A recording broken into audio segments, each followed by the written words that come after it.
Okay, so hello everyone. First, I would like to thank the organizers for having me here. It's been a pleasure. It's my first time here at the Federal University of Alagoas, and I'm really enjoying meeting people and all the talks at the workshop. So thanks. I'm going to talk to you about some recent work that we did on spontaneous chirality in a spin chain. And for the sake of introduction, let me start with some general discussion about time reversal symmetry in quantum mechanics. So we all know that time reversal is an anti-unitary transformation. So it always involves complex conjugation. And for this talk, I'm going to be focusing on quantum spin systems. So imagine we have a set of spin operators distributed on some lattice. And time reverse acts on spin operators, just like on any angular momentum operator, by changing the sign of the spin operator. So let's imagine we have the spins on some lattice, and I want to write down some Hamiltonian for a system of any interacting spins that respects time reversal symmetry. And since I'm going to write down an Hermitian Hamiltonian, so there's no I in the Hamiltonian, this is only the condition that we can only write even powers of spin operators in our Hamiltonian. We can also have some additional symmetries, and we're also going to have spin rotation symmetry, which can be continuums, like an SU2 symmetry, and then you can write down some Hamiltonian like this that includes, for instance, the Heisenberg interaction, but also if you go to high powers of the spin operator, something like ring exchange interactions. But also we can have just a discrete spin rotational symmetry, just like a Z2 symmetry about some X, Y, or Z axis. And for instance, here I wrote down the XYZ Hamiltonian on whatever lattice you like. So the first point I want to make is that if you have some kind of magnetic order in the system, so you can think, for example, of the Néel state on the square lattice, the antiparamagnetic Heisenberg model on the square lattice, and you have the Néel ground state. That state breaks spin rotation symmetry because it chooses a direction in spin space, but it also breaks time reversal symmetry because remember, time reversal changes the sign of the spin operator. So this expectation value of the spin operator can only be non-zero if the physical ground state has broken time reversals. So magnetic order implies broken time reversal symmetry, but the reverse is not true. You can have broken time reversal without magnetic order. And to see how that is possible, you can define this kind of three spin operator. It's called the scalar spin chirality. So here, let's talk about the SU2 invariant case first. So this operator here, because it contains three spin operators, it's odd under time reversal, but it's a scalar, so it's invariant under SU2 rotations. So I'm going to consider that this thing is defined on triangular plaquettes of some lattice, the triangular lattice, for instance. So you take three spins, and notice that this is odd under time reversal. It's also odd under some reflection that exchanges sides 2 and 3. Okay, so that's where the name chirality comes from. And so I'm going to call chiral spin state whatever spin ground state that breaks time reversal symmetry, for instance, by having a non-zero expectation value for the scalar spin chirality, but there's no magnetic order. So the expectation value of the spin operator vanishes in the ground state. So why are we interested in this kind of chiral spin state? Some of them are quite exotic, just for the reason that they don't have one-range magnetic order, but also because some of them can have topological order. So for example, here, it's an example of a chiral spin ground state that has been observed on the Heisenberg model on the extended Carbonell lattice that contains usual Heisenberg exchange interactions on nearest neighbors J1, but also second and third neighbors. So here is a ground state phase diagram. And you see here there's this extended region, which is a chiral spin lippet of a particular type called the Kalmar-Laughlin state, which has same topological order. And this is numerical evidence coming from DMRG on cylinders. Another example, which is closer to what I want to talk about actually, is in the case where you don't have a SU2 spin rotation symmetry, you just have some discrete symmetry. And in that case, you can write down some exactly solvable models with chiral spin liquid ground states. So, for example, this model here has Kitaev interactions on the so-called star lattice, also sometimes called the decorated honeycomb lattice. So this was defined by Yao and Kibelson. So I'm just reminding what a Kitaev interaction is. So you have to do something like this. Take your, let's focus here on the red triangles first. So you have to label all the bonds in your lattice as X, Y, or Z. So in this triangle, for example, and then on each bond, you add an Ising-type interactions and isotropic interaction, which is bond dependent. So on the bonds that are labeled as X, you just put X interactions, and same for Y and Z. And on this lattice in particular, you have X, Y, and Z bonds around the triangles, but you also have these bonds that point away from the triangles. These are called X prime, Y prime, and Z prime. They just do the same kind of type interaction. But you can have different coupling constants for these two types of bonds, and then you can have different, actually two types of chiral ground states depending on which of these coupling constants is dominant. If I remember correctly, when K prime is dominant, that's the topological trivial phase, which has a twofold degenerate ground state, just because it breaks time reverse symmetry with the expectation value, a non-zero expectation value for a 3-spin operator like this, which I'm going to call an isotropic spin chirality. But in the opposite limit, when the dominant interaction is scaled on the triangles, you have a topologically non-trivial chiral spin liquid, which is actually has non-abelian topological order. So it has Majorana 0 modes, something that people are interested in.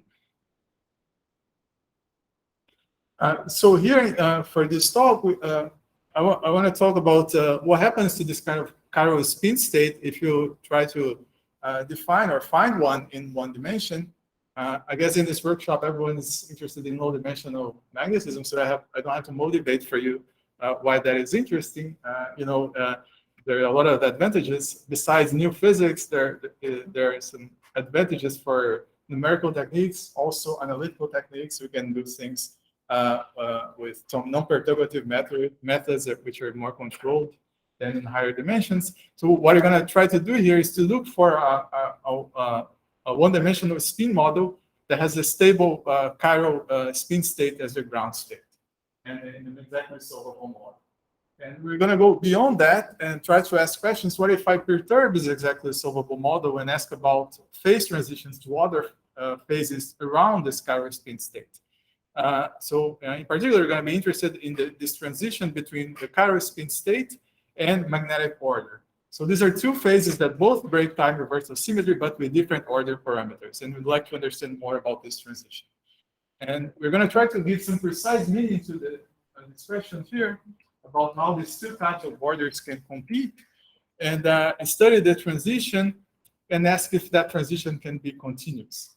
At first sight, the answer to this question here might sound like it should be a no, because I'm talking about the transition between two ordered phases that break different symmetries, so they have different order parameters. You should say, according to the Landau paradigm, this should be of first order, but I'm going to tell you that this can be continuous, and I'm going to explain why. So actually, the answer to all these questions here are going to be yes. That's what I'm going to try to tell you about now. And here's the outline. So we're going to start by telling you how we construct this zigzag chain model that does the things that I promised, and describe the chiral phase in the exactly solvable model, and then talk about the transitions. There are actually two transitions. First to the magnetic phase, magnetically ordered phase, and then I'll tell you about this third phase, which we call the decline phase. I have to explain the name where it comes from. And this is the work of my student, Rafael Macedo, in Natal, and all the numerics. The MRG part was due to Claudia Ramos, who is a postdoc at IIP. She's currently in Germany. Okay, so here's where we want to start from. We want a one-dimensional lattice that has triangular plaquettes, so we can define the chiralities. So we started from the zigzag chain, and we're going to play this the same game as the Kitaev model to try and write down an exactly solvable Hamiltonian. So I'm going to define here, I'm going to use this color code where red stands for Kitaev type interactions in the X spin direction, This is going to be along the chain direction. And then I have Y and Z cation interactions between the two legs of the zigzag chain. And also, I'm going to distinguish between two types of X bonds. There is this one in a solid line, called KX interaction, and also this KX prime, which I'm going to allow for it to be different than this other KX. And notice that when I make this KX prime different from KX, I actually have 4 sites per unit cell, right? So I'm going to label this 4 sites. There's a sublattice index here, which is 1 and 3 for the lower leg. That is going to be like the odd leg of the zigzag chain, and 2 and 4 the even leg of the zigzag chain. And this is for spin on half operators. So from now on, I'm going to write everything in terms of Pauli spin operators.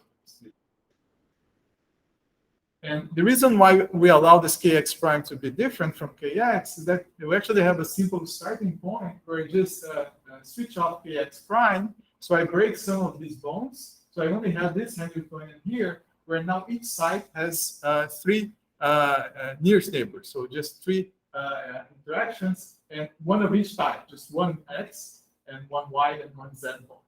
So in this case, I'm defining a Kitaev model on a lattice which has coordination number equals to 3. This guarantees that the Kitaev model on this lattice is going to be exactly solvable by a Majorana-Fermi representation. So that's our starting point. So you just take the zigzag, this broken zigzag lattice that I drew before, and you stretch it. So it looks like this. We actually saw this picture in the first talk this morning.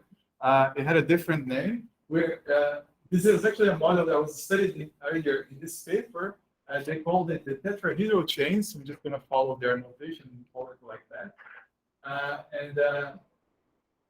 And the Kitaev model, like I said, is exactly solvable on this lattice. And what you have to do is just use the same trick that Kitaev used in this seminal paper. You write down the spin operators as bilinears of Majorana-Fermions. So these are operators which are Hermitian and anti-commute. This is a good representation for the spin 1/2. So which is intuitively, it's like for each spin 1/2, you map the Hilbert space of the spin 1/2 of the Hilbert space of 4 Majorana-Fermions per site. So there are 3 B's labeled X, Y, and Z, and 1 C, or we call it B0. But this is a bigger Hilbert space than the physical Hilbert space. So this theory comes, the representation comes with some weight gauge structure. So you have to impose a local constraint and then impose this local constraint to get the physical states. And the trick here is the same as in the Kitaev's paper. What happens is that you plug this representation into the original spin Hamiltonian. Since the spin operators are Fermion bilinears, the Hamiltonian is going to be quartic in terms of fermions. So it looks like an interacting Hamiltonian. However, if you define this link variables that take the B's, the B Majorana-Fermions on each bond, it turns out that these operators are Ising variables in the sense that they square to 1, and they all commute with this Hamiltonian, and they commute with each other. So they're like a macroscopic number of conserved quantities. So this model is integral, it's exactly solvable. You can just replace these UJLs, these link operators, by their eigenvalues, and then the Hamiltonian comes out quadratic for the remaining C Majorana-Fermi.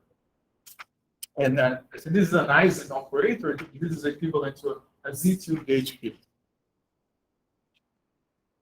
And then what you have to do to find the exact eigenstates of this Hamiltonian, you fix the values of the conserved quantities, which is equivalent to a gauge choice.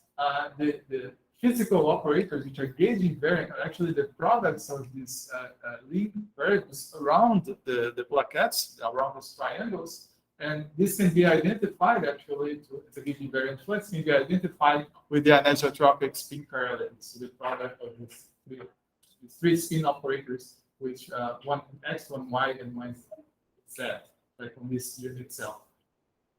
So when you fix the values of these link operators, the expectation value of these guys will be replaced by their eigenvalues, which will be plus or minus 1. And once you do this, this is a 3-spin operator, you automatically break time reversal symmetry without magnetic order. So this is what we would like to have from a chiral spin state. And you can do this in many different ways. So here I'm drawing a choice where you fix the gauge so that all the scalar spin chiralities have the same value. They're all equal to plus 1, which is what this plus sign inside the triangles represents. And once you do this, fix the chiralities, you still have the other type of Majorana fermions, the C fermions, and then these guys are just going to hop freely in the background of this chirality, which is just a static Z2 gauge field. And then you can calculate the spectrum for this dynamic Majorana fermion. So the question is, what's the configuration that gives the lowest energy? What's the ground state? A reasonable guess here is that you have to start from a uniform chirality configuration where everybody is equal to plus or equal to minus. This would be the two choices conjugated by time versus symmetry. And then you can ask, what happens if I flip one of the signs? This would be like creating an excitation in the chirality. And it turns out that this does increase the energy on top of this uniform chirality state. And I'm going to call this flipped chirality a vortex excitation, in analogy with the original type model of the conglomerate. So this costs energy. However, this Hamiltonian for the tetrahedral chain has a problem. If you create two excitations or two vortices inside the same unit cell, it turns out that this does not cost any energy. You can go ahead and just compute the exact energy for that eigenstate. So vortex pairs are excitations which cost no energy. So this implies that the ground state of this Hamiltonian, even if it's exactly solvable, but it has an exponential ground state degeneracy, because you could choose the pair of sides, the pair of signs for each unit cell independently. All the states have the same energy. So the ground state degeneracy scales exponentially with the number of unit cells. So that's a problem with this original Hamiltonian, but that's easy to fix. You just add some interaction that penalizes having a different side for this unit cell as compared to its nearest neighbors. So that's what I'm going to do. I'm going to add some interaction that still preserves the exact solvability of the model, but removes or lifts this ground state degeneracy. So here's the complete model. I'm bringing back the KX prime bond because we're going to talk about it eventually. But for now, the most important point is that we have the original Kitaev interactions on the zigzag chain. And I'm going to add 6 spin interactions which couple the chiralities. These are the wiggly lines here in this figure, which couples the 3 spin operators on this down pointing triangle with the spin chirality on the other down pointing triangle in the neighboring unit cell. Right, so this is written down explicitly like this. Notice that there are 6 spin operators, so this interaction does not break time reversal symmetry. It's a time reversal invariant Hamiltonian. Since I wrote down the complete Hamiltonian now, let me take a moment to comment on the symmetries of this Hamiltonian. Besides time reversal symmetry and the usual discrete spin rotation symmetries, we have something unusual here, which is this forced lattice rotation symmetry, which was called the Klein symmetry in this paper, because it's isomorphic to the Z2 cross Z2 group. And it's defined by conjugation with these unitaries here. Notice these are just the anisotropic spin chiralities that I defined before. And what this does is you take, if you apply this U1 here, this is like applying a pi rotation about the x-axis for side 2 in the unit cell. But on side 3, you do a different rotation. You rotate about the y-axis, and on side 1, you rotate about the z-axis, and on side 4, you do nothing. So this is a sublattice-dependent rotation. It's different from the usual global rotations. So I'm going to call this kind of symmetry the Klein symmetry. Commutes this commute with the Hamiltonian. But once we add the 6-spin interaction, I remove the ground state degeneracy I was talking about before for the tetrahedral chain. So now the ground state is only twofold degenerate. It corresponds to the 2 choices of uniform chirality. Either everybody is plus or everybody is minus. And this degeneracy is only associated with the broken time reversal symmetry, which is the only symmetry broken here by this ground state. So let's talk about the excitations inside this chiral phase. So I was talking about vortices before, but for the sake of what we want to do later, this is a one-dimensional system. So it's better to think about the excitations in terms of domain walls, just like we do for visualize in chain, for instance. So here you can have chirality domain walls, which separate two regions, one with plus chirality on the left-hand side and minus chirality on the right-hand side. The point I want to make here is that there are two types of chirality domain walls, and we can call them type 1 or type 2. We actually call them intracell or intercell because it depends on where the sign changes. If it's inside a unit cell like this one, or between two different unit cells like this one. This one here, the intracell domain wall, it's like creating a vortex inside the unit cell. So it has an energy cost already for Q equals 0 in the absence of a 6-spin interaction. This other one here only has an energy cost after we add the 6-spin interaction. So the energy, the gap here for this type of excitation stays like here. And you can distinguish between them by defining some kind of Z2 charge. You have the symmetry here, which just implements the pi rotation about the global pi rotation about the z-axis. So the first type of domain wall is the one that transforms non-trivially under the symmetry. It picks up a minus sign because of this different sign here inside the unit cell. And the other one, the second type, transforms trivially. This is going to be important later on.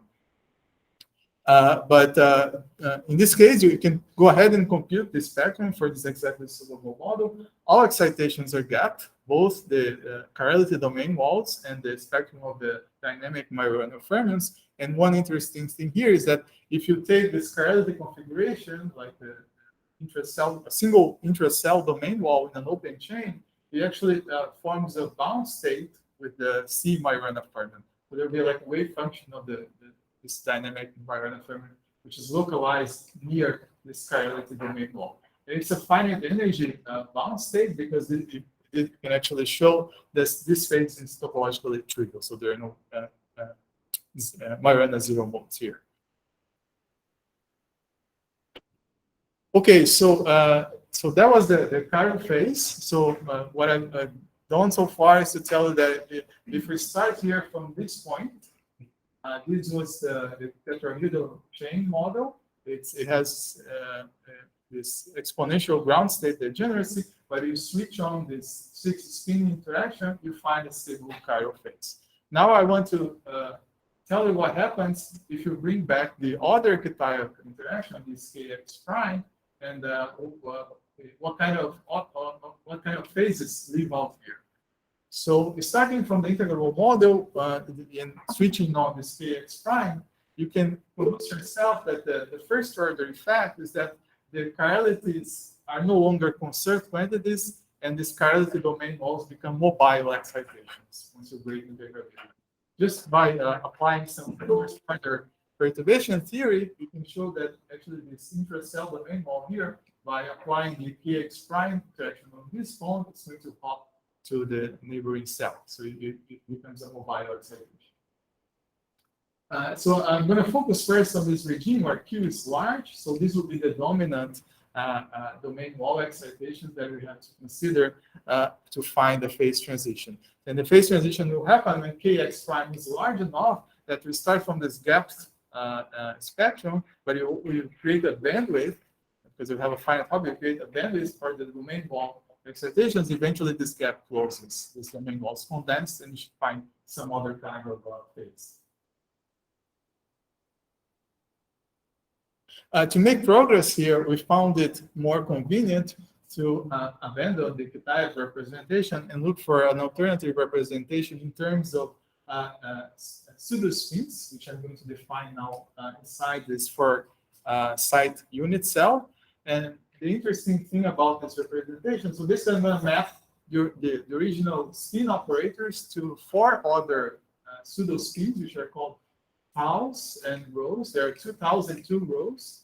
And the interesting thing is that the x component of the tau operators are the scalar, the anisotropic spin chiralities, and the z components are one spin operators. So in this representation, chirality and spin operators become 2 components of the same pseudo spin, So in this sense, they're going to compute. If you have some kind of long-range order phase in the tau x component, that will correspond to the chiral phase. But then if you have a non-zero expectation value for the z component, that should correspond to a phase in which the spin operator acquires a non-zero expectation value. That will be the long-range order and magnetic phase. And then the rows here, they're also important to complete the mapping, but the main interest here will be in the tau operators. So you just take this mapping, you can check that it satisfies the Pauli algebra, and you rewrite the complete Hamiltonian in terms of these taus and rows. So it comes out like this awful thing here with 4 spin interactions. But the important point is that this is actually an effective Hamiltonian for a spin ladder, where now this L, the index here, 1 or 2, plays the role of a lag index of the ladder. And on each rung of this ladder, we have 2 pseudospins, both rows and taus. So then what can we do with this Hamiltonian in this representation? This actually provides us with a good starting point for looking for the magnetic phase, because you can take what we call this highly anisotropic limit. So I'm going to consider first that Ky and Kz, these are the Kitaev interactions between the legs of the zigzag chain. They're much smaller than the interactions along the chain direction. So in this limit, I can ignore, just throw away this second line here of the Hamiltonian, and the first line on the top only contains this rho z operator, with all the rho y's and rho x were in the second line. So when you throw away the second line, these rho z's become conserved quantities. So again, I have a macroscopic number of conserved quantities, and this Hamiltonian is exactly solvable. What we can do then is that if rho z now is a conserved quantity, we can just fix its eigenvalue. In this case, -1, because we're focusing on positive kx. And so this will be the configuration of rows for the ground state. But if you now bring back the other Kitaev interactions, Ky and Kz, you can apply perturbation theory to derive an effective Hamiltonian to second order in Ky and Kz. And then if you perturb these terms, you find this effective Hamiltonian down here. So it contains the Q and Kx prime, which were already there in the top line, but also the second order, we generate this interaction here, which couples the 2 legs of this effective spin ladder. It's a tau x coupling with the escape perpendicular, which is second order K prime.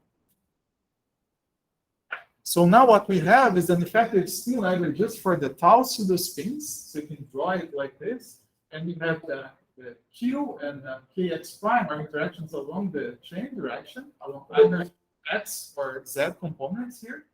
And this K perp plays the role of the rung interaction in this effective spin ladder. And the simplest point when Ky and Kz were equal to 0 corresponds to setting K perp to 0. And then in this case, you just turn off this interaction here, and we only have this part of the Hamiltonian, which is just an XY chain. Actually, 2 of them, because the 2 legs decouple and they're identical. So the Hamiltonian becomes exactly solvable again in this highly anisotropic limit, and you can understand now the interactions. So it's just an XY chain. When Kx prime, let's start the other way. When Q dominates, then you have long-range order along the tau x direction. Remember that corresponds to the chiral phase. But if I start cranking up this Kx prime perturbation, then eventually when Kx prime is dominant, I'm going to get long-range order along the tau z direction. And remember, that's the magnetic phase. So I'm going to get a continuous phase transition from the chiral phase to the magnetic phase, described by 2 decoupled XY chains, at least in this limit here. And since they're decoupled, what we have here initially is a transition described by 2 gapless bosons. So the effective field theory is a conformal field theory with central charge C equals 2. However, that's only the case for K perp equal to 0. That's going to change, but before I tell you how it changes, let me just show you a picture for this magnetic phase. you just have to translate back to what tau z order means in terms of the original spin operators defined on the zigzag chain. So it's like this. It actually you have 4 ground states. 2 of them are the pairs here are degenerated by they're conjugated by time reversal symmetry. Up and down here represent order along the axis in direction, and same holds for the pair of states at the bottom. They're also conjugated by time reversal symmetry, but you actually get a 4-fold ground state degeneracy, which is protected by the Klein symmetry that I mentioned before, this unusual first of lattice rotation symmetry that this Kitaev model has on this lattice and its model lattices. Right, so remember this was the U2. This was the unitary that generates this Klein symmetry that connects these 2 ground states here in this transverse direction. And actually, it's interesting to note also that this kind of phase, which has antiferromagnetic order along the chain direction on both legs, but between the legs here could be opposite directions or parallel directions they generate. This is equivalent to a one-dimensional version of the so-called strike phase that was found on the antiferromagnetic Kitaev model on the triangular lattice. Remember that the zigzag chain is just a strip of the triangular lattice, so the phase that shows up here is just like one D version of what these guys have found by the MRG for it on the triangular lattice. I mentioned before that I was talking about the transition for the particular case where we switch off the interchain coupling in this effective spin ladder. So let's go back and consider that this K curve is actually finite now. I have Ky and Kz which are non-zero. And in this case, the Hamiltonian is not integrable. So I have to resort to some kind of field theory arguments. Actually, we started from 2 decoupled XY chains, so that's a good starting point for bosonization. So I can represent the low energy excitations of each legs in terms of bosonic fields. So this line here would be the effective field theory for the decoupled legs. And then I can add this K-perf interaction between chiralities as a perturbation and bosonize it. It turns out to be this highly relevant operator here with scaling dimension 1/2, which couples the bosonic fields on the 2 legs. And then under the randomization group, this interaction is going to flow to strong coupling. We don't actually have an exact treatment for what happens in the low energy limit here.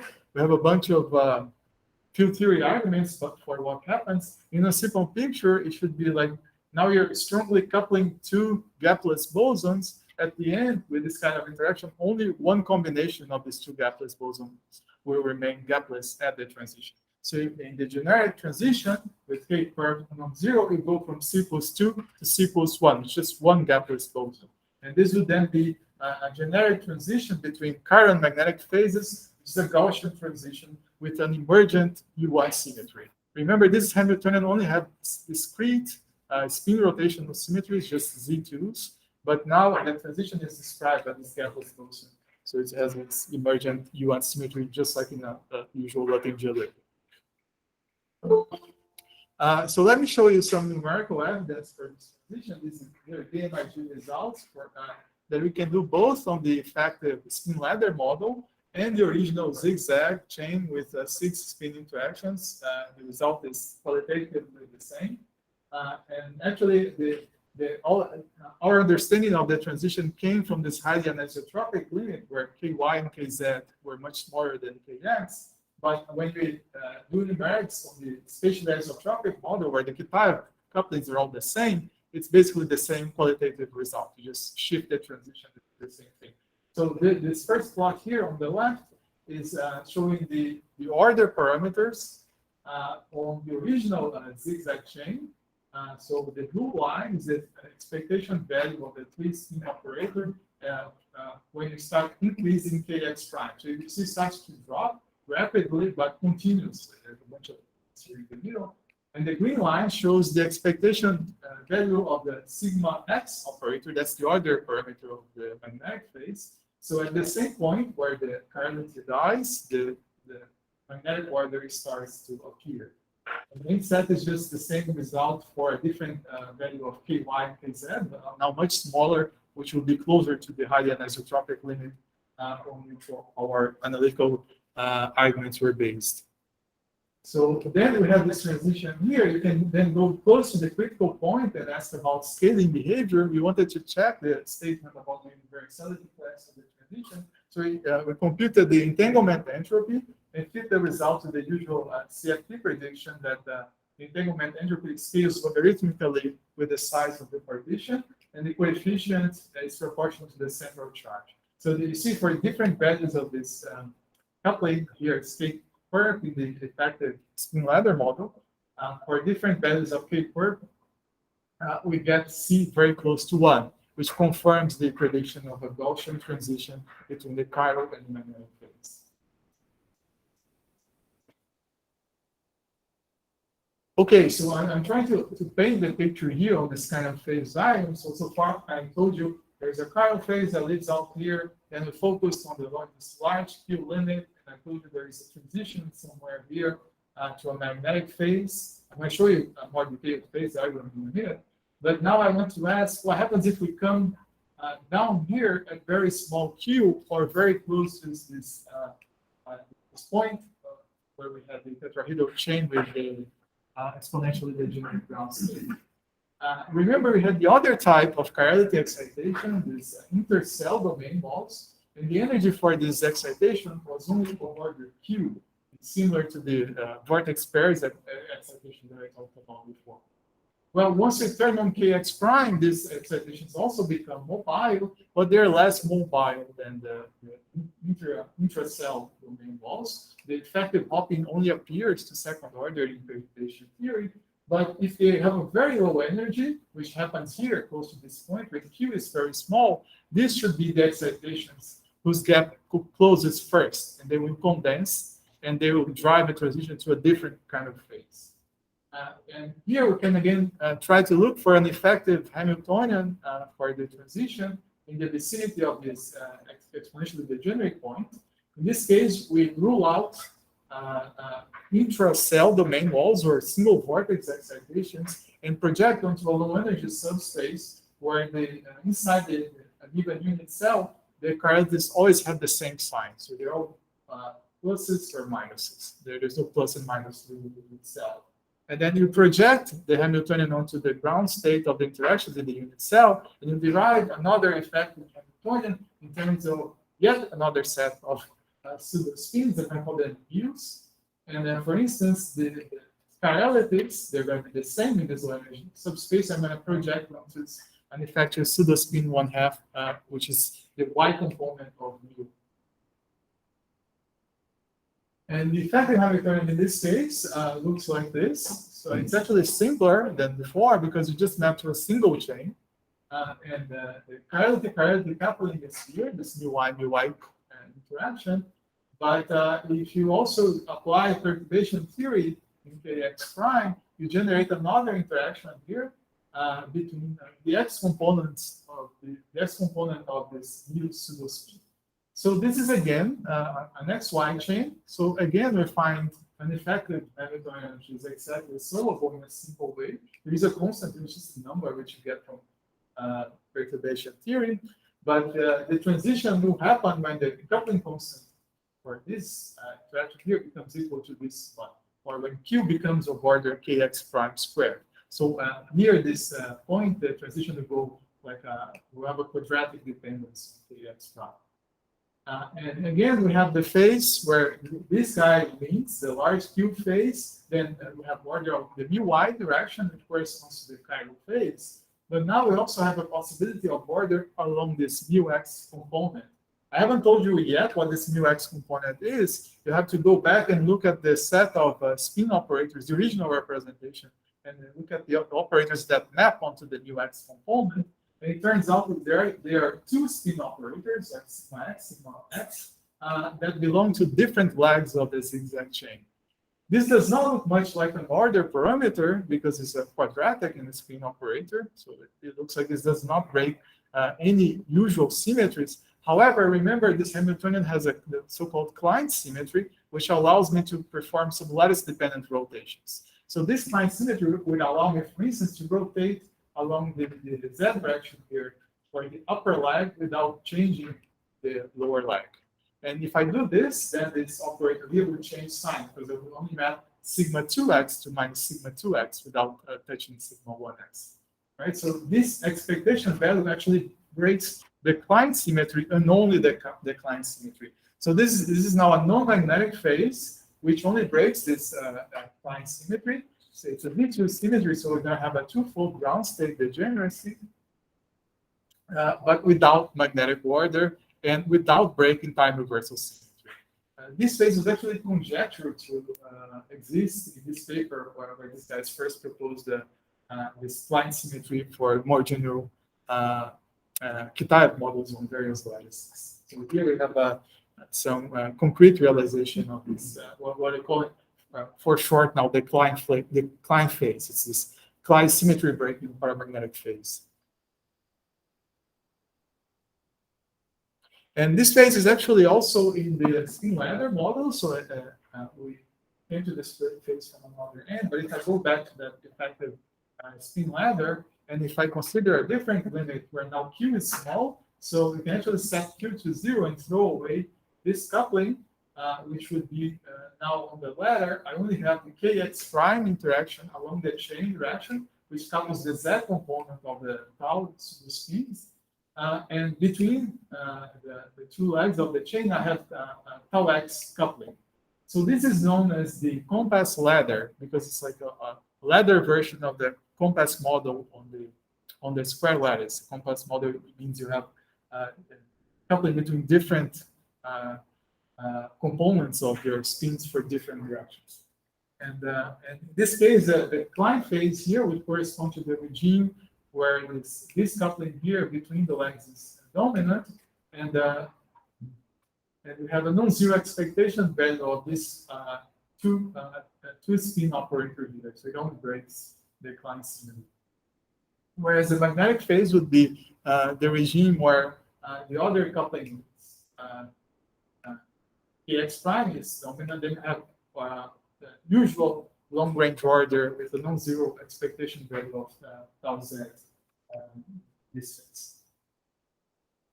And actually, we can also, I forgot to say, this compass ladder model is also exactly so, but we can map it exactly to the transverse field Ising chain, and you know that the transition here is going to be in the Ising universality class. So this one is more conventional. It's more like from a phase that from the Klein phase to a phase that actually breaks more symmetries than the Klein phase.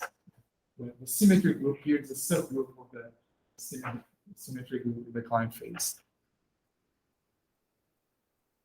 So just put this all together and show you the ground state phase diagram. Here I'm showing the phase diagram that we can map out numerically for the effective spin ladder model, but it looks the same for the original zigzag chain actions. So you have these three phases. The Klein phase is rather tiny here, but it's there. The dots are BMIG points for the transition that we can identify by different criteria with the all consistent. And I'm showing this triangular phase diagram, which you can picture as instead of normalizing the coupling constant by one of them, I just think that I have these three couplings in 3 dimensions, and I take a cut along the plane. The vertices here means that I have only one of the interactions. So here it's only the model with just a Q interaction, for instance. And if you move along the edges, this will be the planes of this 3-dimensional parameter space, which correspond to turning off one of the interactions. So this is a nice way to represent the phase diagram, because here all the vertices are points of exponential degeneracy, and all the edges are exactly solvable models. So you can pinpoint the transition here. So this one is exactly at the middle. This was the decoupled, the spin ladder with 2 decoupled legs. And this point here is also exactly known because it's the compass ladder. So at the end, what we have first, the last one I described is the conventional Ising transition from the Klein phase to the magnetic phase. But all the other transitions are unconventional between ordered phases that break different sets of symmetries. So I have this symmetry table here. And these unconventional symmetries are both Gaussian transitions, which correspond to condensations of different types of domain walls. And at this point, you might be bothered by the fact that I'm talking about continuous phase transitions between two ordered phases with different order parameters. So let me end by pointing out that this has been seen before in the context of what's called deconfined quantum criticality. It was first proposed as an unconventional phase transition beyond the Landau-Gisborg-Wilson paradigm for the possible transition between an AL phase and the VBS phase on the square lattice parameter.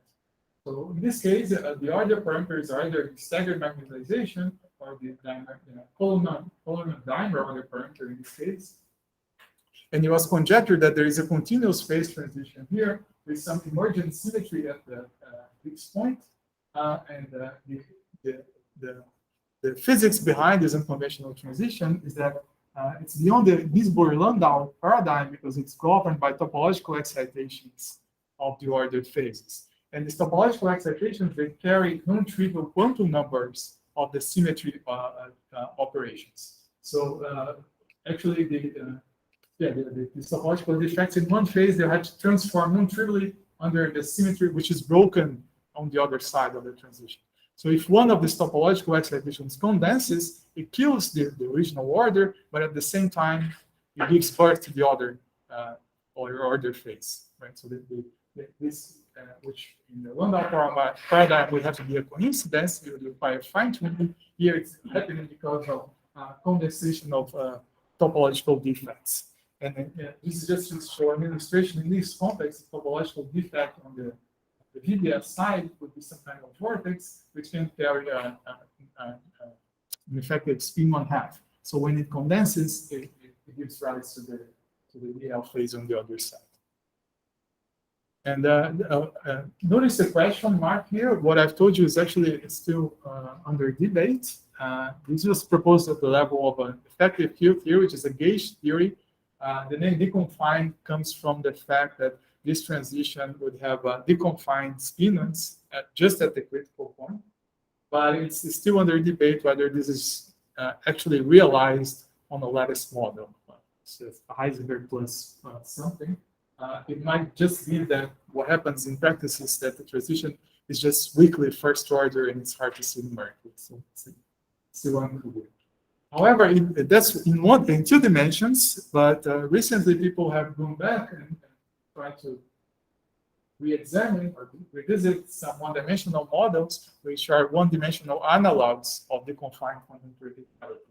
So it actually happens in a very simple model. You take the frustrated J1, J2 anisotropic spin-on-half chain, the Z chain. So it has NEL phases in different directions depending on which coupling is dominant. But also, if you start turning on the second neighbor interaction, eventually you reach a dimerized phase, right? So, and the transition from the NEL phase to the dimerized phase in the spin chain is continuous, and it has an emergent E1 symmetry. It can be described by a Luttinger Hamiltonian, which is perturbed by some operators, which fine-tune to zero at the critical point, or they become irrelevant. And also here you have the topological defects, which in one dimension are domain walls or kinks between two vectors of your theory. And this topological defects, the domain walls also carry, you can carry the order parameter of the phase that lives on the other side, which here can appear as fermionic bound states bound to these domain walls. So what we have in our model is another example of a 1D analog of the confined criticality, but in the transitions out of this chiral spin state, either to the magnetic phase or to this flying phase. And with that, I will conclude. So I told you that we constructed a model. It's rather artificial because it requires 6 spin interactions, but it shows that, at least it shows that it's possible to have a continuous phase transition from a chiral phase to a magnetic phase. And we also find a transition from the spiral phase to a time reversing invariant phase that only brings this force of lattice rotation symmetry. And both transitions are Gaussian. They have an emergent U1 symmetry. There's still a lot of work to do here to try and understand how the exponents vary along these lines. At some point, I forgot to mention, but the phase diagram actually has this point in the middle where the three phases meet. We might call it critical point. And we're trying to understand what that is, if it has an even higher symmetry. And as I told you, these are one of the analogs of the confined quantum criticality. So I'll stop here and thank you for your attention.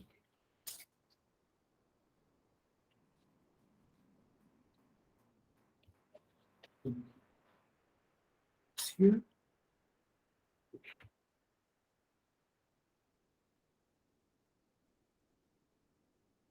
Okay. Have time for some questions? Okay. Nice presentation, by the way. Is there any chance that can be used as a quantum memory, a biological quantum memory? Not that I can think of. Actually, this tetrahedral chain that I showed, it was originally discussed in that context because it mapped to Majorana fermions. So that model contains a phase which is topologically non-trivial. Oh, it doesn't have any phase because it's actually ground state is degenerate. But in some parameter regimes, you can flip some signs of the chiralities and create Majorana zero volts. And in that sense, you could think of storing information. But all the phases that I've talked about here, they're topologically trivial. At least in this kind of quantum memory will not work. Maybe you have some other ideas. Oh, I see. Because at some point in your presentation, you mentioned some, if I'm not wrong, you mentioned topological protection at some point. Because you had this four-fold degeneracy, right? Yeah. So at that point, did you have a gap? Yes, yeah. So, but this gap depends on what? It depends on those parameters, right? It closes at the transition. Right? It increases as you move deep into the phase. But that degeneracy was not due to topological protection. It's just the usual spontaneous symmetry break mechanism. It's a lot. And then another question, maybe here from the Google Meet. Please raise your hand, please. Okay. Marcelo, have a question? Just a previous also. You showed some scaling analysis of the dynamic entropy application.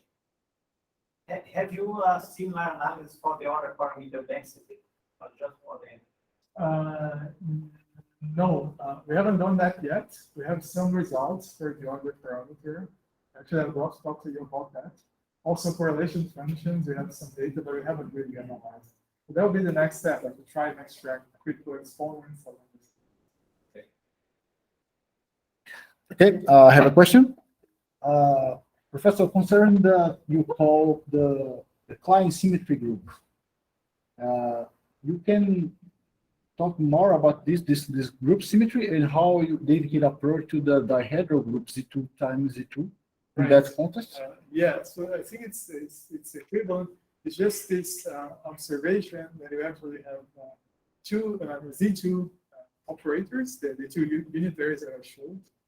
They commute with each other, so you can kind of label your states by eigenvalues of these specific operators. So it's completely isomorphic to two Z2 symmetries. That's why they call it. Oh, okay. Symmetry. And that you call the Klein phase. Yeah, it's short for Klein symmetry breaking ferromagnetic fields. Oh, yes. I'm open to suggestions. No, I don't have a better name for that. Okay, amazing. So, if you don't have any more questions, let's just thank you, Professor, again. Oh, we have a question here. Yeah, another question. Hamid, you can open your mic if you want, or you can send a message in the chat, please. Okay. You can unmic you, please, Hamid. Okay, we can hear you. Yes, I hear you. But can you hear me? Yes, no, yes. Okay, I have a question about the type of the client phase. As I'm right, the client phase in the triangle phase diagram in the previous page that you showed, is the client phase is a non-topological phase or topological phase? As far as I know from your speech, you killed the percolation function in the y direction. So what is the type of the client phase? Is it a topological or non-topological phase? Just It's not topological. It's Mhm. actually only distinguished from a trivial paramagnetic phase because it breaks this Klein symmetry. So actually, this I forgot to say, this symmetry is rather fragile. If you had like interactions, they do not respect this symmetry. So in that case, that phase would just become the usual paramagnetic phase with a non-degenerate ground state. It's not topological at all. Okay, and another question is about the counterclockwise and clockwise of the chirality. Has it the direction of the being counterclockwise or clockwise? Does it has it any effect on the phase diagram of your model or not? Right. So those signs that I was drawing inside the triangles, the plus and Yes, minus, yes, exactly. exactly Yes, this no circulation. And since we started the time reversal invariant model, which and then time reversal simply reverses this direction, they're degenerate. Right? So configuration with uniform plus chirality, which would be, never remember which is clockwise or counterclockwise. One is degenerated the other. That's protected by time reversal. Okay. Thank you very much. Thank you.